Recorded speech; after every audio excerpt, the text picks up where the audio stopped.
noon pa lang ay bistado na yung kanilang tanim witness at bumaliktad nga, umamin at nagsampa pa ng kaso laban kay Trillanes. The fake witness allegedly used by Senator Antonio Trillanes IV and other members of the opposition in filing a complaint against President Rodrigo Duterte before the International Criminal Court is now seeking the help of the DOJ. According to Guillermina Arcillas, who was accompanied by lawyer Bruce Rivera, they didn't know at first where to seek help. She says she is planning to file complaints against Trillanes, attorney Jude Sabio, and other individuals for coercing her to testify against the president on the so-called extrajudicial killings and the killings allegedly committed by the Davao Death Squad. She was asked by Secretary Vitaliano Aguirre if she wanted to be placed under the Witness Protection Program, but declined, saying she felt safe in Davao. Sa umpisa pa lang alam ko na na hindi totoo, fake witness lang talaga kami. Tapos yun kung ano po yung nasa laman ng affidavit was i-forward lang po sa akin yun through email. Nandun na po yung mga ebidensya. No reason for us to fear for her life, but of course we just have to be, we just have to make sure that she is okay. Malangit nawa ang kaluluwa ni Attorney Bruce Rivera, no? And ayan, ito pa siya, ito siya. Ayan. Hindi po ito, hindi po ito fake news. Fake witness, oo.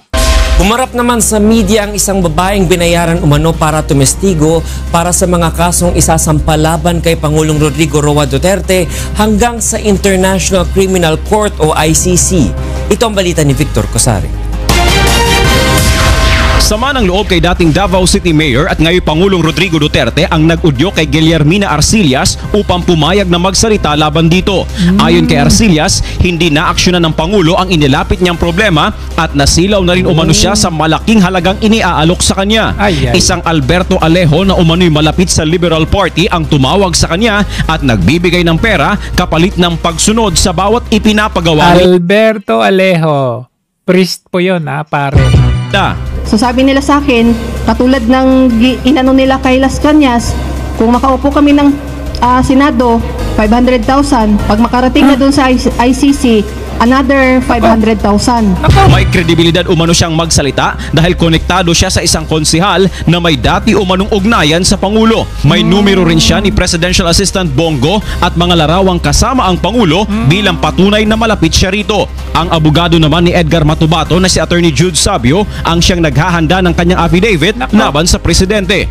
Umabot ng 15 drafts ang affidavit dahil hindi umano kontento sa laman si Senator Antonio Trillanes IV. Ayan hindi po fake news. So ayan yan mismo yung affidavit na ipinadala sa email. In drafts ang affidavit dahil hindi umano kontento sa laman si Senator Antonio Trillanes IV at Senator Laila De Lima. Anong December andun si Senator Trillanes? Tapos nung time na ngayon andun si Ma'am De Lima. Natatawa nga siya nung binasa niya yung affidavit ko. Upang masigurong hindi rin siya babaliktad, may recorded na pag-uusap din umano sa kanya ang kampo ni Senator Trillanes. Subalit ayon kay Arcillas, hindi niya pinirmahan ang affidavit dahil hindi umano niya masikmura ang mga nakasulat na kasinungalingan dito. Lalo na anya at iniuugnay ang Pangulo sa illegal na droga dahil hindi na epektibo ang paninira kaugnay sa extrajudicial killings. Bakit ganito? Grabe naman to. Sabi ko kay Sabyok, sabi niya sa akin, sabihin mo lang yan kasi para daw yan sa at saka pag once si VP Lini ang makaupo, babalik ang... Dapat ito dalhin din ni VP Sara sa ICC para mag-counter witness doon sa fake witnesses nila power sa Liberal Party. At kaming bahala sa'yo. Konsensya din rin po ako kasi lalo na pag sinasabi nila sa akin na yun, i-impeach na si Presidente, ganito, ganyan. Tapos, deep inside kasi, alam ko rin yung kabutihan ni Presidente Duterte. Nagdesisyon umano siyang lumantad upang isiwalat ang kanyang nalalaman. Handa rin siyang gumawa ng sworn statement kaugnay nito. Subalit ayon kay Attorney Sabio, hindi totoo ang isyu ng panunuhol kapalit ng pagtestigo. Aminado Oy, may ebidensya kami. siyang kinausap niya ang babae dahil saksi umano ito kung paano pinatay ni Pangulong Duterte ang isang taong nagmamakaawa na at ang paggamit nito ng cocaine. Binibigyan anya nila ito ng pera para sa kanyang panggastos lalo't kinailangan siyang ilipat ng lugar para sa kanyang seguridad. Ngunit ayon kay Sabio, inilaglag nila ang nasabing witness dahil nahahalata nilang tila pera lamang ang kanyang habol. Anya, posibleng nagalit si Arcillas kaya ito lumulutang ngayon. Ayon naman kay Arcillas, bukod sa kanya ay may iba pang gagamiting testigo laban sa Pangulo ang kampo ni Senator Trillanes. May gagamitin o may pipikapin pang another? Miguel po na sinasabi nila na tagalibing daw sa sa lahat na pinapatay ni PRRD at saka yung si Edith na nakausap na rin ng taga-brigada niya. Ito, walang binabasa to. At saka yung husband ko na gusto nga daw nilang mangyari is ako at yung husband ko DDS daw. Okay, hindi lang yan. Wait, there's more. O ito, kinasuhan si Trillanes. May bagong reklamong kinakaharap si dating Senador Antonio Trillanes IV. Kidnapping with serious illegal detention ng negosyanteng si Guillermina Barrido. Sa kanyang sinumpaang salaysay, inakusahan ni Barrido sina Trillanes, Father Albert Alejo, Attorney Jude Sabio at isang sisterling ng pagdetene sa kanya sa loob ng 2 linggo noong Disyembre 2016. Binilhan pa umano siya ng plane ticket mula Jensan papuntang Manila at hindi na pinalabas sa 2 kumbentong pinagdalhan sa kanya sa Makati at Quezon City. Ang dahilan, pinapapirma umano siya ng salaysay na iniuugnay ang Pangulong Duterte sa iligal na droga pero tumanggi umano siya.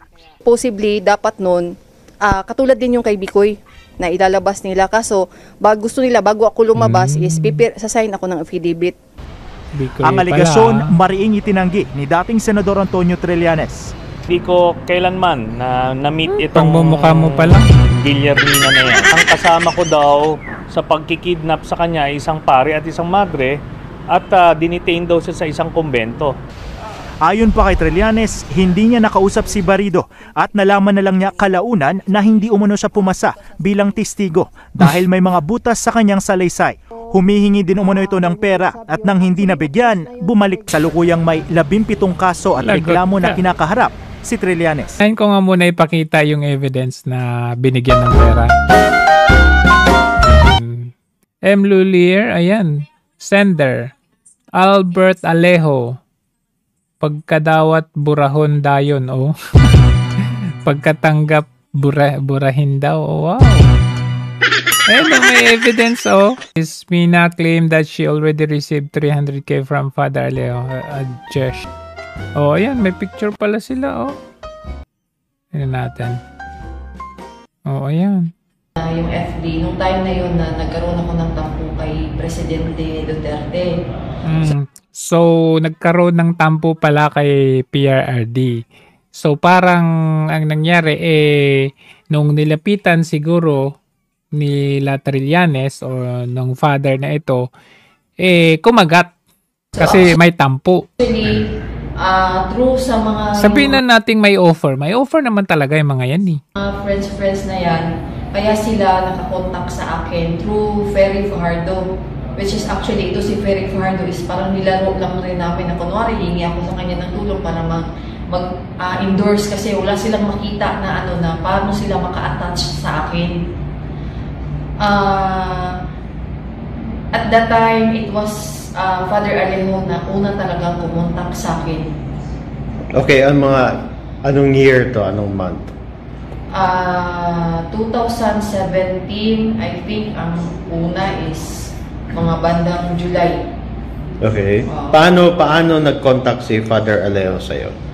Sa through phone, tinawagan niya ako na meron silang gustong ihingi sa akin kung pwede ba daw ako makapunta ng Manila. Tapos before that, gusto rin nilang makapunta sa bahay. Okay. So, anong nangyari after nung contact ni Father Alejo sa'yo? Actually, nakapunta talaga ako ng Maynila. Tapos, kinausap nila ako dun sa plano. Kasi alam nila na nasa stage din ako dun sa pagtatampo pa rin.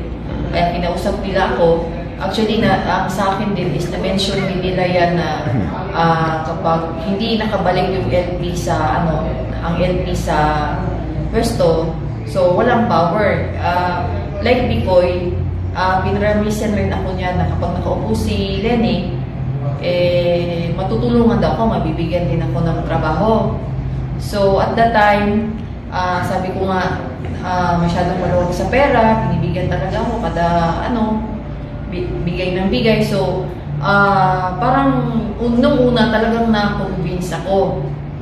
But nung time na yun, yun nga sabi sa akin ni Senator Trillanes na i-email lang daw sa akin kung ano yung dapat sasabihin ko kasi gagawa sila ng affidavit through Attorney Sabio tapos i-email sa akin. Hindi man daw hindi na daw natatablan si Presidente Digong ng AGT. So ang plano nila is nila sa drugs. Okay. Yung pinakita ni Senator Trillanes na video during Kaya pala lumalabas yung mga drugs din, no? Yung kagaya kay Bicoy na yan. Galing din nila, no? Privilege speech kung saan nakunan ka nagsasalita about alleged involvement ni President Duterte sa drugs, kung saan you were waiting, nag-aantay kayo dun sa isang wharf dito sa Davao region. Inaantay nyo yung shipment ng cocaine. Yes. Gaano katotoo yun? Hindi yun totoo. Kasi actually, meron yung, akala ko nga yung una nilang kukunin is yung sa bahay na binidyohan ako. So, kumbaga, yung video, katulad ng rin kay Bicoy, hindi lang naman si Bicoy ang may video Si Motabato at saka si Las Cañas may video din kasi ang rason niya para hindi na daw kami makawala. So, ang lahat is scripted din. Okay. Oo. So, ang nun is, ang binalabas niya is nandun daw kami, nag-aantay na sa shipment, nandun din daw si Congressman Tony Boy Florendo, which is na-shock ako. Sabi ko, hindi ko yan kilala, hindi pa kami nag-meet yan. Sige lang, kasi malaking tinulong yan kay kay Duterte. So, parang isa rin sa plan niya na mabagsak rin si Congressman Florendo. Okay. Oo, so yung time na yon parang nasa stage na ako nag-aalangan, lalo na yung sabi nila na yung tinikman daw yung cocaine. Oo. Actually, habang napapansin nyo, nung nagbibideo ako, merong nagko-coach, may babae, may lalaki, ganun.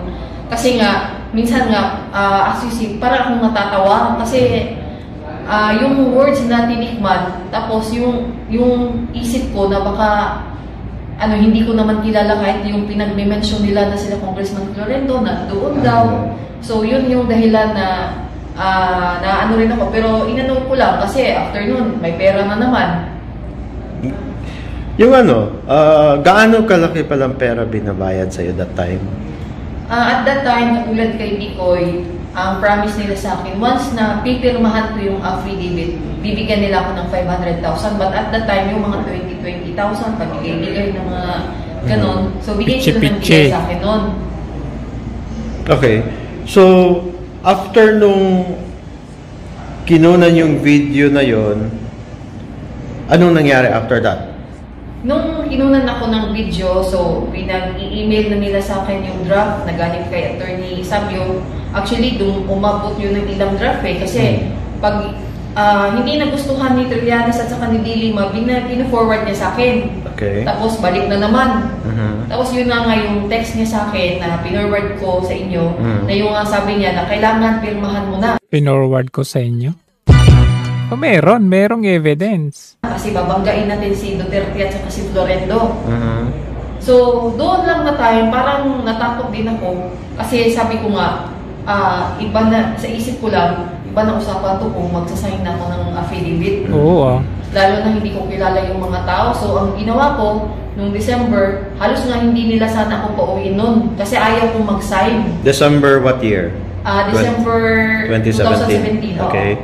Nung December, pinapunta naman nila ako doon. Kaya ako natagalan kasi dahil nga sa affidavit, ang nirason ko lang sa kanila, marami pa akong tao doon. So, kailangan kong papuntahin ng Manila yung 30 person bago ko pirmahan yan. So, but actually nun, parang nag-aalibay na lang ako kasi ayaw ko talagang mag-sign sa affidavit. Okay. Paano ka nakatakas mula sa kanila? Yung promise ko sa kanila na pag nakarating ako ng dito sa Panabo noon, sabi ko, binigyan ako ng pera noon. Sabi ko, pagdating ko ng Panabo, dadalhin ko yung mga tapos sasakay kami, promise, babalik ako dito. Tapos nung pagbalik ko dito, sabi ko, wala, nakulang yung pera ko. Tapos pinadalhan pa rin ako ulit ni Father Alejo. Pero nung time na yun, is ayaw ko na talaga. Kasi as I've said, bago ako umuwi, yun nga si Cardinal Tagle, na yun nga yung words niya na sabihin mo lang kung ano yung totoo. So, na-touch sa akin yun. Nag-meet kayo ni Cardinal Tagle? Oo, yung bago ako umuwi. Okay. Oo. Sinong nung meeting nyo? Hindi kami nag-meet. Actually, hindi talaga meeting yun. Pagpa-uwi na ako.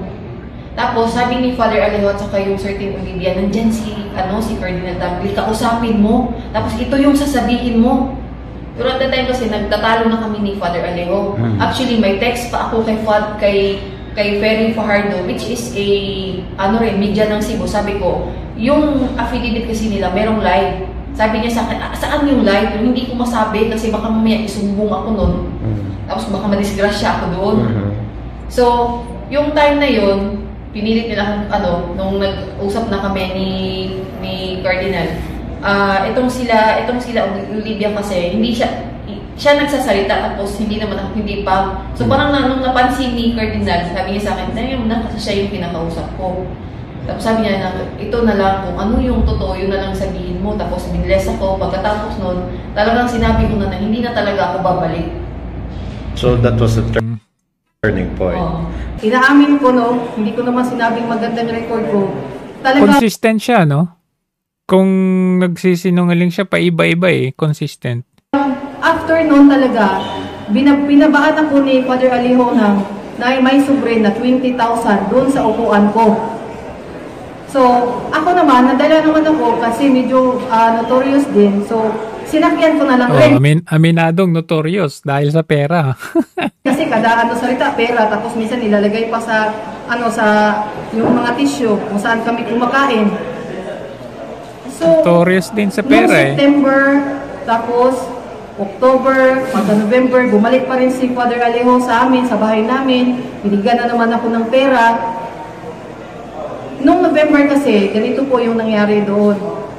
Ang gusto mangyari ni Senator Trillanes, tatawag ako sa kanya, ito ang sasabihin mo, i-record ko sa CP.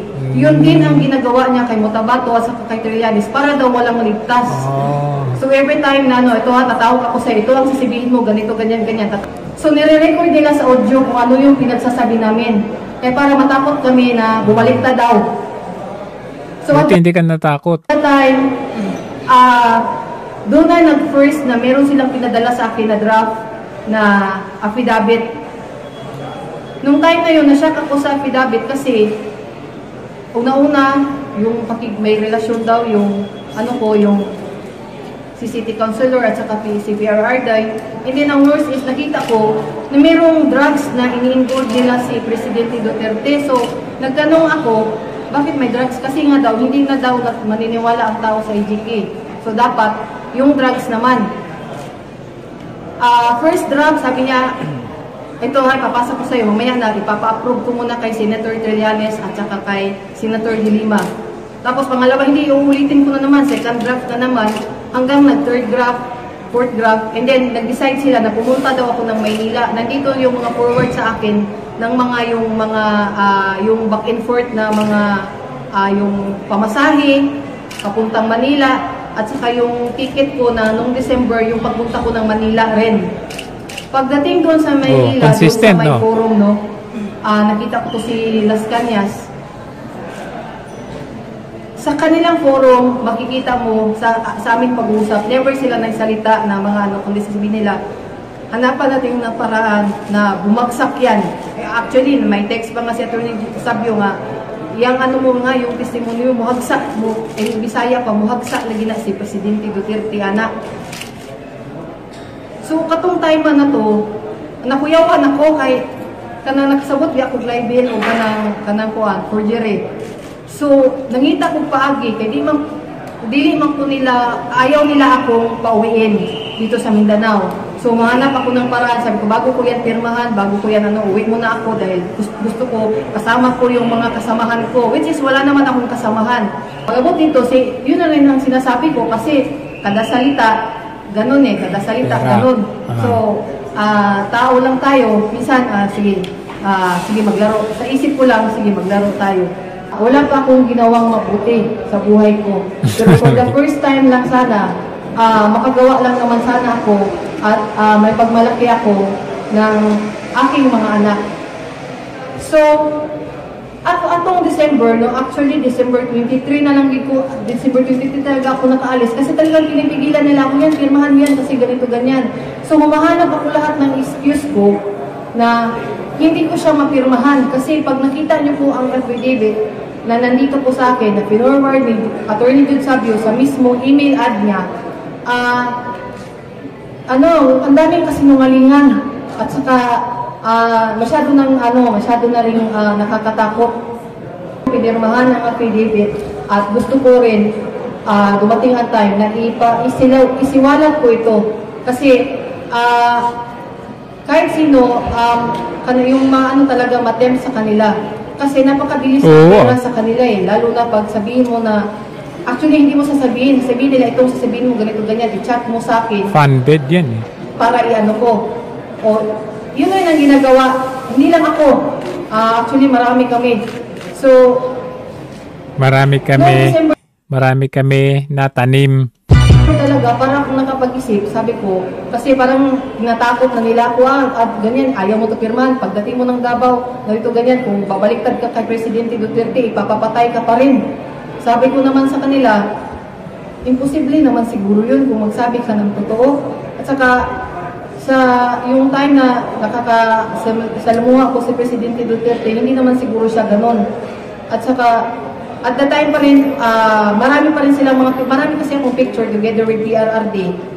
Kinuha rin yun nila sa gallery ko. Pina-upload yun nila, yung mga picture na yun. Kaya sabi nga nila sa akin, mas kumbinsido ka kasi na maging witness kasi una-una, babae ka. Tapos, pangalawa, wag na muna tayong focus na masyado doon sa patayan kasi dahil ang gusto nila is sa drugs. Ang plano nila na lalantad ako is sa international court sa ICC. So sabi nila sa akin, alam ko naman hindi nila ibibigay kasi ang gusto nila, mag-sign muna ako sa affidavit bago nila ibigay yung pera. So, nung December, nagka-talo-talo na kami kasi pinadalhan pa ako ng 35,000 through sa Luwiller, no? Kaya para daw na ilipat daw ako doon sa Cagayan. Kasi daw, ilalabas na daw nila ako through international media at doon daw ako interviewin sa Cagayan. Okay. Sino ba yung father, na yan? Ayan pala, Ito pala Father Albert Alejo was in shock Tuesday morning as he woke up to news he did not expect. When I opened my cell phone at 6 a.m. here in Vienna, I was pleasantly surprised, but I was not able to capture immediately my own emotion. So I've been expecting this. I've been praying for this. Now it's happening. It's kind of still surprising. Ibang matagal mo hinihintay. Kaya pala si Alejo. Oo, kaya naman pala. Kasi ngayon, magkasama na ang Marcos at mga dilaw. Napabagsakin ang Marcos. Siyempre, ginagamit nila si Marcos para pabagsakin si Duterte. Oo, grabe, no? Kaya, kung eto lang to sum it up, kung babase tayo dito sa pahayag nitong si Guillerma na ito, mahina talaga yung kaso. Kasi I know for sure na ito gagamitin din ng ating defense panel. Papakita rin nila ito, including yung kila Matubato, kila Las Cañas, kila Asierto. Papakita nila yung relevance or yung napaka-immaterial ito as witness or evidence para sa kanila. Kasi kung chapi lang, sali-salita lang, tapos wala naman sila talagang proof, merely hearsay talaga, medyo mahina-hina ang kaso na ito. So yun, ito po magpapababa doon sa credibility ng mga witness na halata noong pang panahon ni PRRD na i-prove, na establish na wala naman talagang credibility ang mga ito. Malinaw at halatado na ito ay dahil lamang sa pera-pera. So with this, we can conclude na mahina ang kanilang ebidensya or witness kasi tanim lahat ng mga ito.